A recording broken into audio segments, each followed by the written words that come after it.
Hi friends, thanks for joining me. I'm at Gulawa Bush and Beach Retreat, which is the home of the retreat that I'll be teaching coming up with Kimberly Aaron. It's called the Sovereign Expanse. And we're going to be exploring our inner alignment and how when we get alignment within ourselves, that life gets big. So if you're interested in that, you can learn more about it up here or in the description, but would love to, explore with you. And the ocean's right there. I can hear it right over the bush. We'll be surfing in it soon, and we will be in February too, so come play. Today, want to do a short hip flow. Been getting lots of requests for just when you don't have a lot of time, but you need a lot of space. So let's move into that. And let's actually start in tabletop and just have a little bit of a wiggle here. Move the hips around, maybe like do a figure eight, imagining you could draw with your tailbone. Get a little wiggle on.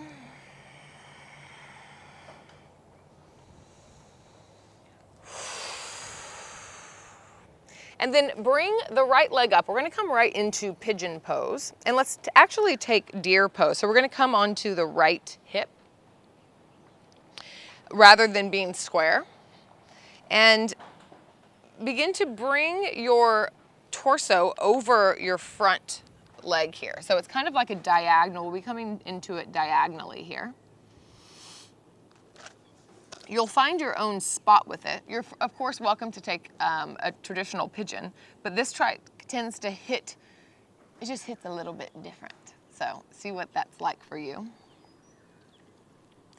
I'm bringing my forearms down. We'll all be in different places. I'm bringing my forearms down, and when I do, I can kind of push them into the earth and drag my heart center forward, and that intensifies it with me. You can do the same thing with your hands on the ground by pushing into the earth, and then as if you could drag it towards you. You can also press down through the front leg. Really pressing down can intensify it too. So have a little explore.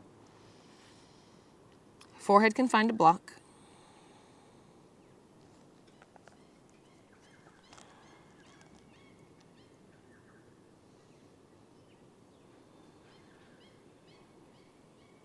Steady breath. And really, so much about this is just beginning to listen to the body. And even if you don't have very much time, just like these short check-ins of just listening, like what do I need? What am I feeling? Kind of orienting within yourself. Familiarizing yourself with yourself. And we're always shifting, so we need to stay curious and asking, what's it like right now?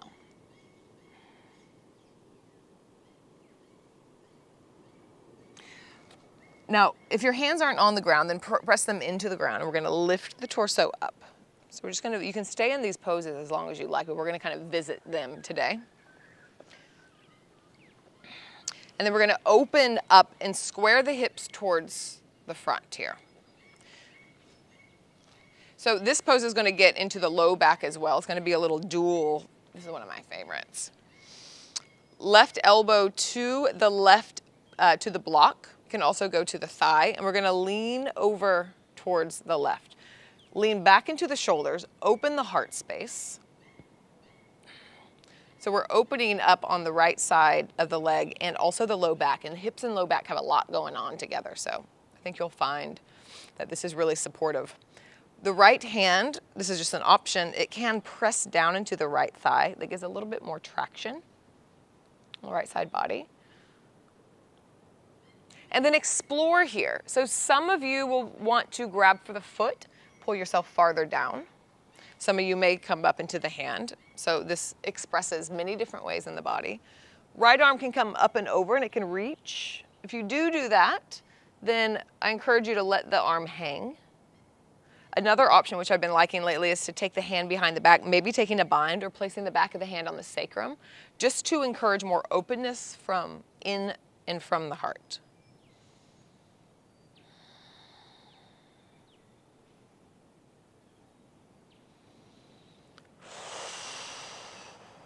Just stay here for 3 more breaths. This can be a real slow burn here. So when you have the space, let yourself, get gooey here.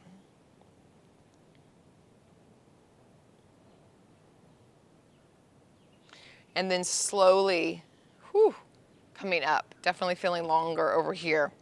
All right, so the front shin is going to go parallel with the front of the mat. We're gonna take double pigeon. And then the left leg is gonna stack. So you're gonna pull up the left leg. The ankle's gonna go over the knee. And you want it to go over enough that you could like put a flip-flop on if you were gonna do that. I say that just because we're not looking for this kind of sickle foot. We want to bring it over to the side a little bit. There may be a big gap here, and that's fine. But I encourage you to set your pelvis forward. One way to do that, oh, hi, buddy. One way to do that is to kind of pull your booty out a little bit. It helps to set the pelvis forward. Is this a wiggy wagtail? No. They have a bird called a wiggy wagtail, which is similar, and I like to say its name. Anyway, I digress. Push the pelvis forward a little bit. Your pelvis is a bowl, and as if you could pour water out the front of the bowl. This is gonna intensify this stretch. You can pop a block under the knee. Some of you may like to fold forward.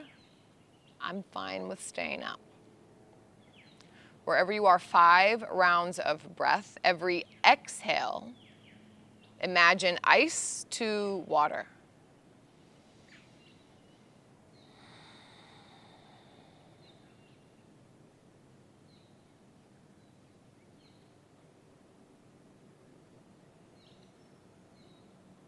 Next 2 out breaths, internal om, a hum on the out breath.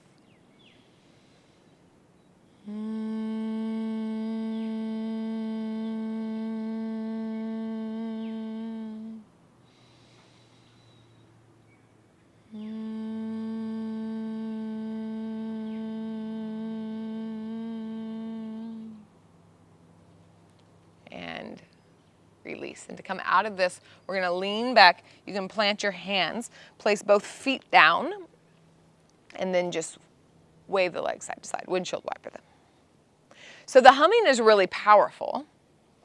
Feels kind of cool, but what it's doing at a deeper level is that it's vibrating and stimulating the vagus nerve, which is responsible for activating our parasympathetic system, which is responsible for our safety, our relaxation, and our rest, which also allows our muscles to feel safe and to open. Otherwise, we're clenching, yeah? So very effective. Let's tabletop on the other side. Have a little wag. And then pull left knee center and forward. We're gonna go into a deer or sleeping swan, AKA lazy pigeon, on this side. So leaning over towards the left, maybe bringing a block with you, and then reaching over the left, over the front leg.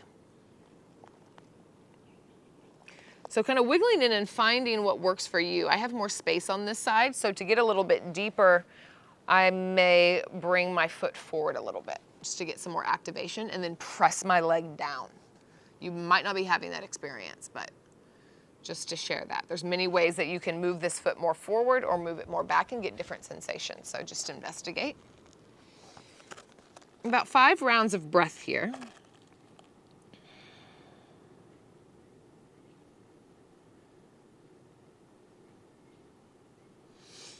Just as a little inquiry, I like to do inquiry during yin.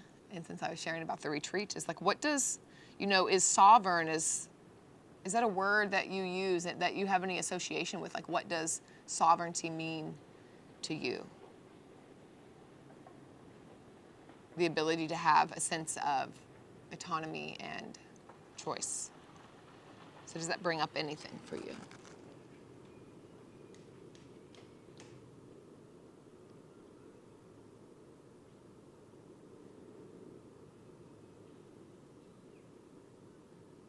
One more inhale. Full exhale. Bringing the hands down and pressing up.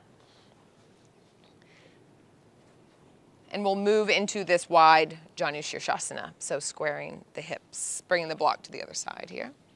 And then finding your way into this situation. It won't be the same, it'll be different, so stay curious. And speaking of sovereignty, I like marrying curiosity with everything. So thinking about being curious about sovereignty is like, really what does it mean to be our own, to make our own choices, and to feel like we have some say in our life. I think getting curious about that is that we always feel like we probably, are making the decisions, but we actually get so many messages from society. We gather so many of our ideas and beliefs from people around us. So it's kind of rethinking that, rethinking like, what is it that I believe in and what has been told to me? That's one thing that I associate with it. Maybe exploring another position here. Maybe want to change with the hands, take a different variation. Even thinking about sovereignty on the mat here, it's like I'm giving you suggestions, but are you doing what you're choosing? Because I really encourage that I'm only offering suggestions. I invite you to explore, to choose, to be sovereign in your practice as well.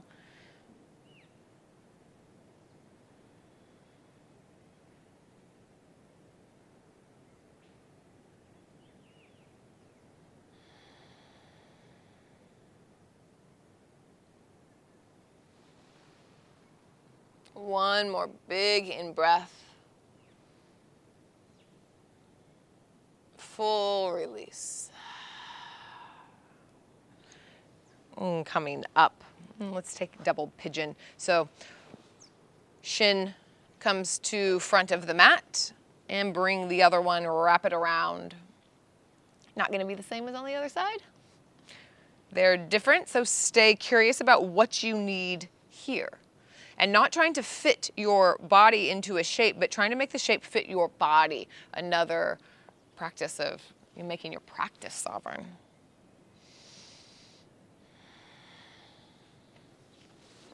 And then the expanse piece of that, why we're calling it the sovereign expanse, it's like when we do make those decisions and those choices and live out of that space, then life does change. Life does get wider, it gets bigger, and there's so much more room for possibility.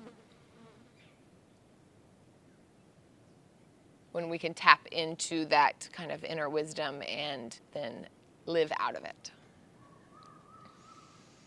Pouring the pelvis, the water in the pelvic bowl forward, as if you're going to pour it forward, pour it out. You can also think about sending your sit bones back or sticking your booty out. It's different words, hopefully the same effect.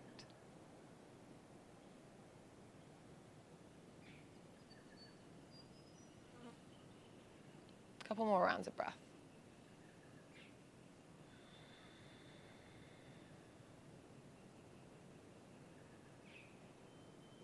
And leaning back, bringing the feet wide, and just move them side to side, windshield wiper.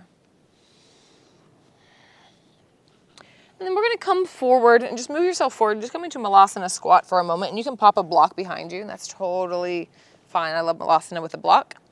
Really actively pressing the feet down, slight lift into the arch. So there's like a full print, like you were going to make a deep imprint in concrete with your feet.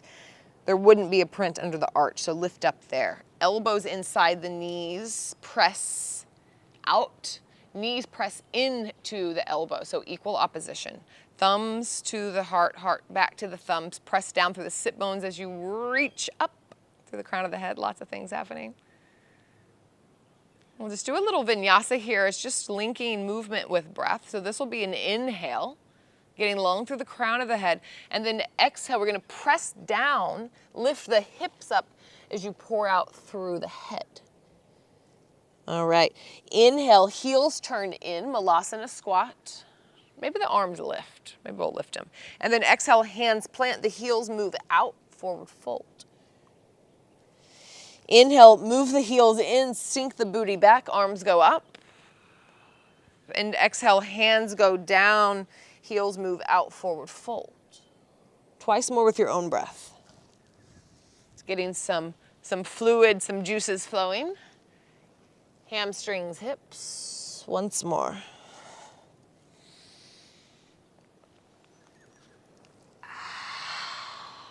And we meet all the way on the ground. So you can move your block and just come into Sukhasana, good space pose. Sukha meaning good, sweet, sweet space pose. Sukha, sukha, sukha. Let's take 3 rounds of breath together to close. Let's bring the hands together, thumbs at the third eye. Maybe Hakini Mudra, so all the fingertips touch. Palms are spread apart, thumb at the third eye. Mudra for centeredness. And yeah, sovereignty, eh? May we have it, may we know it, may we allow it for others. One more inhale. And exhale, pour forward and thanks. Awesome. Well, that feels better in my body. I hope that you were able to find some sweet sukha space as well. I will see you next time on your mat. Please hit me up if you're interested in joining on the retreat. Also have Bali and Portugal coming up as well, so lots of places to explore. I'll see you next time on your mat. If you're enjoying these classes, I think that you'll really love my membership service, CCY Studio, where you can get all of my premium content, a wide variety of classes and links, and a book club as well. If you're interested, 14-day free trial, you can click the link above or the link in the description below, and I'll meet you on your mat.